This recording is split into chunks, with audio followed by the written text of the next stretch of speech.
আলহামদুলিল্লাহ। এখন আমাদের সম্মুখে অত্যন্ত গুরুত্বপূর্ণ আলোচনা করবেন হযরত মাওলানা মুফতি আব্দুল হান্নান সিরাজি সাহেব, মুহতামিম শহীদ মাদ্রাসা সিংড়া নাটক। আমি হুজুরকে আলোচনা করার জন্য অনুরোধ করছি। আসসালামু আলাইকুম ওয়া রাহমাতুল্লাহি ওয়া বারাকাতুহু।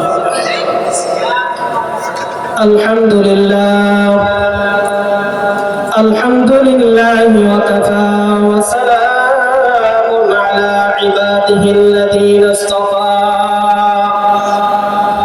আম্মা বা'দু ফাআউযু বিল্লাহি মিনাশ শাইতানির রাজীম। بسم الله الرحمن الرحيم قل إن كنتم تحبون الله فاتبعوني يحببكم الله ويغفر لكم ذنوبكم والله غفور رحيم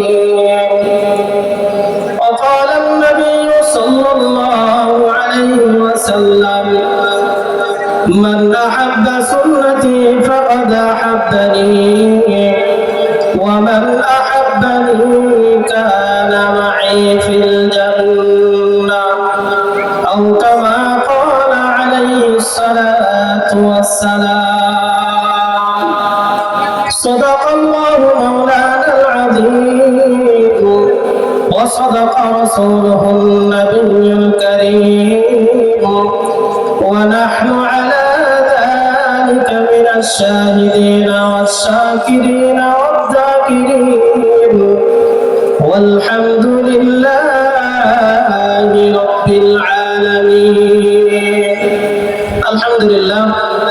আল্লাহ পাকের দরবারে লাখো কোটি শুকরিয়া যে মহান রব্বুল আলামিন আমাকে আপনাকে দুনিয়ার মধ্যে ছাঁটাই বাছাই করে মহব্বত করে ভালোবেসে আল্লাহ রাব্বুল আলামিন একটা মাকবুল মজলিসে আসার বসার তৌফিক দান করেছেন। সেই মহান রব্বুল আলামিনের দরবারে দিল থেকে শুকরিয়া আদায় করি, সকলেই বলি আলহামদুলিল্লাহ। অতঃপর আমরা রাহমাতাল লিল আলামিন সাইয়্যিদুল মুরসালিন আখিরি জামানার পয়গম্বর আমরা সকলেই সংক্ষেপে দরুদ পাঠ করি, সকলেই বলি সাল্লাল্লাহু আলাইহি ওয়াসাল্লাম। সম্মানিত হাজিরিন, আমি আপনি যখন অসুস্থ হয়ে যাই তখন আমাদের চিকিৎসার প্রয়োজন আছে কি নাই বলেন? অবশ্যই আছে। মানুষ যখন অসুস্থ হয়ে যায়, শারীরিক অসুস্থতা, সেই সময় আমরা বিভিন্ন ডাক্তার কবিরাজের কাছে যাওয়া আশা করি যাতে আমাদের শরীরটা ভালো থাকে, আমরা সুস্থ থাকতে পারি।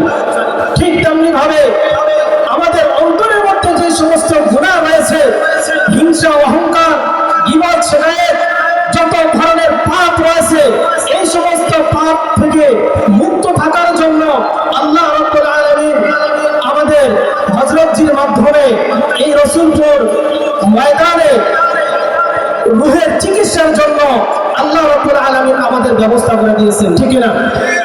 এখানে আমরা শারীরিক অসুস্থতার মধ্যে পড়তেছি অনেকে, কিন্তু আমাদের ইচ্ছা হলো রূহের চিকিৎসা। রূহের চিকিৎসা যদি হয়ে যায়, আমরা যদি রূহানি ভালোভাবে ভালো থাকতে পারি, তাহলে আমাদের ইহকালে শান্তি, পরকালে কি মুক্তির ব্যবস্থা হয়ে যাবে। এই জন্য আমরা অনেক কষ্ট স্বীকার করে এখানে আসছি, আমরা রূহের চিকিৎসার জন্য, ঠিক কিনা? মুসলমান ইমানদার আল্লাহর গোলাম হযরত নিজামুদ্দিন আউলিয়া রাহমাতুল্লাহি আলাইহি শারীরিকভাবে অসুস্থ হয়ে পড়লেন। তার মুরিদান এসে বলতেছে, হুজুর আপনাকে চিকিৎসা করাবো, তবে একজন চিকিৎসক আছে, ওই চিকিৎসক যখন আপনার দিকে নজর দিবে, নজর দেওয়ার সঙ্গে সঙ্গে আপনার অসুস্থতা ভালো হয়ে যাবে। কিন্তু সে মুসলমান নয়, সে হলো হিন্দু। এবার নিজামুদ্দিন আউলিয়া রাহমাতুল্লাহি আলাইহি বলতেছেন, আমি মারা যাব তবুও মৃত্যুর পূর্বে কোনো হিন্দুর কাছে চিকিৎসা হবে না। শেষ পর্যন্ত নিজামুদ্দিন আউলিয়া রাহমাতুল্লাহি আলাইহি আবার অসুস্থ হয়ে পড়লেন, বেহুঁশ হয়ে পড়লেন। মুরিদরা তাকে নিয়ে ওই আল্লাহর বান্দা হিন্দুর কাছে যখন নিয়ে যায়, সঙ্গে সঙ্গে ওই হিন্দু ব্যক্তিটা তার দিকে নজর দেওয়ার সঙ্গে সঙ্গে ভালো হয়ে যায়। সুবহানাল্লাহ। নিজামুদ্দিন আউলিয়া রাহমাতুল্লাহি আলাইহি দেখতেছেন আমি তো ভালো হয়ে গেছি, সে তো আমার উপকার করবে, এখন আমি তার উপকার করবো কেমনে? ওই হিন্দু ব্রাহ্মণকে জিজ্ঞাসা করছে, ভাই আপনি এই নিয়ামতটা কেমনে পাইলেন? আপনি তো হিন্দু মানুষ। এবার ওই হিন্দু ব্যক্তি বলতেছে, হুজুর আমি এই নিয়ামতটা পেয়েছি, আমি আমার নফসের বিরুদ্ধে কাজ করি, নফসের বিরুদ্ধে কাজ করছি, যেটা যেটা আমার ভালো লাগে আমি করতে মনে চাই সেটা না করে আমি উল্টো না করি। এবার বলতেছে নিজামুদ্দিন আউলিয়া রাহমাতুল্লাহি আলাইহি বলতেছেন, ভাই আপনি কি মুসলমান হইতে চান? এটা কি আপনার পছন্দ হয়? বলে না। তাহলে আপনার এবার নিজের বিরুদ্ধে কাজ করতে হবে, আপনি এবার মুসলমান হয়ে যান। সুবহানাল্লাহ। তো আল্লাহ রাব্বুল আলামিন আমাদেরকে রূহের চিকিৎসা করে বাড়িতে গিয়ে আমরা যাতে ঠিকভাবে সঠিকভাবে আমলগুলো করতে পারি, আল্লাহ রাব্বুল আলামিন আমাকে আপনাকে তৌফিক দান করেন।